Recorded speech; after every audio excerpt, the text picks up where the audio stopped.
USAA Federal Savings Bank is facing scrutiny from the Office of the Comptroller of the Currency. It's concerning to see a bank that serves so many military members and veterans under this kind of regulatory pressure. This isn't their first encounter with regulatory action. Right, there were those cease-and-desist orders in 2019 and 2022. Exactly, covering issues with IT, compliance, and anti-money laundering programs. So this new order is essentially replacing those. Yes, and it expands on the previous concerns.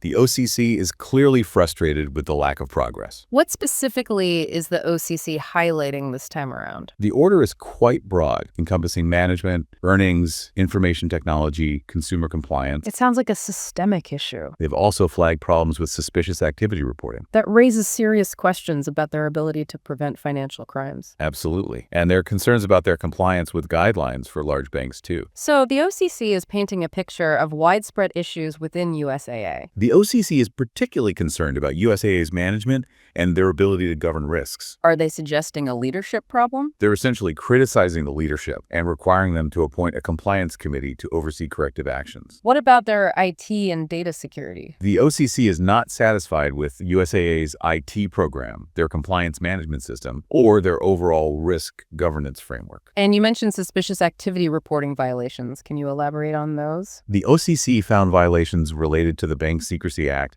and anti-money laundering compliance. They failed to report suspicious activities promptly. It's interesting that the OCC is mandating a robust fraud risk management program. Yes, that seems to be a new emphasis in these types of orders. The OCC is also limiting incentive-based compensation for executives. That's a significant step. It underscores the severity of the situation. They're holding leadership accountable. Are there any other restrictions? The OCC is limiting USAA's growth. They can't expand their membership criteria or introduce new products and services without approval. That's a major limitation, especially for an institution aiming to serve a specific niche like military members and veterans. It raises questions about their ability to innovate and adapt to the evolving financial landscape. It seems like the OCC is sending a clear message. USAA needs to get its house in order before it can continue to grow. We'll delve into expert opinions on this situation in a bit. But first, I want to understand why USAA seems to be struggling so much with compliance despite repeated warnings. It's a good question. Some analysts are suggesting deeper cultural or systemic issues might be at play. Perhaps complacency or a failure to adapt to the increasing regulatory scrutiny on the financial industry. It makes you wonder if simply investing in systems and training is enough. Maybe a more fundamental shift in their approach to risk and compliance is needed. It's certainly a possibility. And the OCC has made it clear that further penalties are possible if USAA doesn't address these issues. So the stakes are high. We'll examine those expert perspectives and what this situation could mean for USAA's members in the next part of our discussion. James Lamb, a risk management consultant, suggests that repeated orders could indicate underlying issues with communication between USAA and the OCC. It's possible that communication breakdowns have played a role. A strong collaborative relationship with regulators is essential for any financial institution. Perhaps USAA has been more focused on defending their actions rather than addressing the OCC's concerns. It does seem like a reactive approach rather than a proactive one. Speaking of reactions, how has USAA responded to this order? Their official statement acknowledges the need for improvement and states they are prepared to meet the regulators' requirements. But their past performance raises concerns about their ability to follow through. Do you think they can turn things around? It's difficult to say. They've had opportunities to address these issues before, and yet we're here again. Carl Goss, a partner at law firm Hunt & Andrews Kurth, noted that he hasn't seen executive compensation targeted so directly before. The OCC's limitations on executive incentives certainly send a strong message about accountability. Goss also mentioned that he hasn't seen a specific fraud risk management article in an enforcement action before. It could signal a broader shift in regulatory priorities towards proactive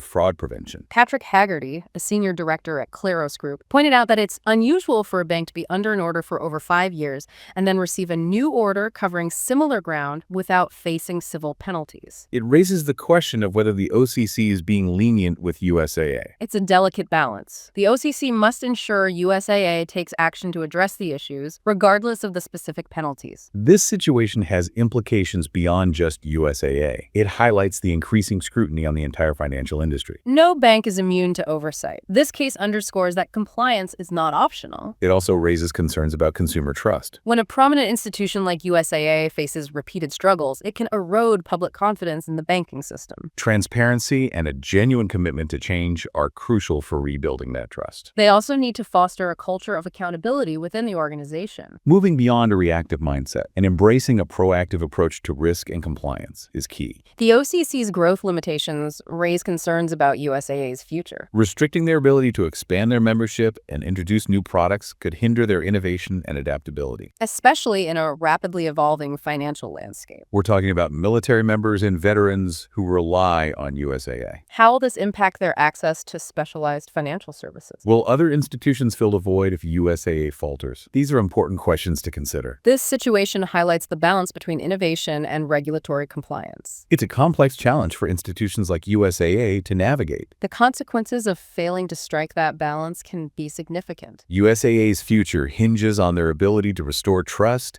and adapt to the evolving regulatory landscape. The OCC's actions demonstrate their commitment to holding financial institutions accountable. This is a story that's still developing, and it will be interesting to see how USAA responds to this latest challenge. This situation with USAA raises questions about the future of banking for niche markets, like serving military members and veterans. It highlights the tension between innovation and regulatory compliance. How can institutions balance evolving customer needs with high standards of risk management? It's a challenge every financial institution must address. We've seen the consequences when compliance takes a back seat. The impact can be devastating, not just financially, but also for reputation and public trust. USAA's case demonstrates that no institution is immune. It ultimately comes down to leadership and culture. Institutions need to foster an environment where compliance is everyone's responsibility. It's about creating a culture where doing the right thing is paramount and risk management is embedded in every decision. That's not achieved overnight. It requires a sustained commitment from leadership. It involves investing in the right systems, training, and most importantly, the right people. The financial industry is constantly evolving. Institutions that can't adapt to the regulatory landscape will fall behind. Their innovation will be stifled, growth limited, and ability to serve customers compromised. In a competitive market, that can be fatal. The USAA case is a lesson for us all. Compliance isn't a one-time fix, but an ongoing journey. It demands vigilance, adaptability, and a commitment to doing what's right. Thank you for joining us for this discussion. It's been insightful.